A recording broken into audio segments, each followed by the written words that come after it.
हुकूमत ने तहरीक इंसाफ सिंध के गिरफ्तार सदर अली जैदी को जैकबाबाद जेल मुंतकिल करने का फैसला कर लिया है।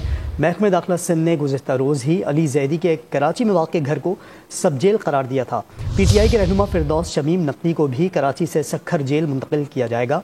मजीद बात करते हैं डॉन न्यूज़ के नुमाइंदे इमरान हफीज़ से। इमरान, बताइएगा क्या मालूमात हैं आपके पास इस नोटिफिकेशन से मुताल्लिक? अली, देखिए, ये जो अली जैदी की जो उनके रिहाइश गाह के अंदर नजरबंदी का मामला था, इसके बाद जो है वो महकमा दाखिला ने आज 2 नोटिफिकेशन जारी किए हैं। उसमें ये बताया गया कि PTI रहनुमा जो नजरबंद थे अली जैदी, इनकी नजरबंदी खत्म करके इनको फौरी तौर के ऊपर जो है जैकबाबाद जेल मुंतकिल किए जाने का जिसका नोटिफिकेशन जारी किया है।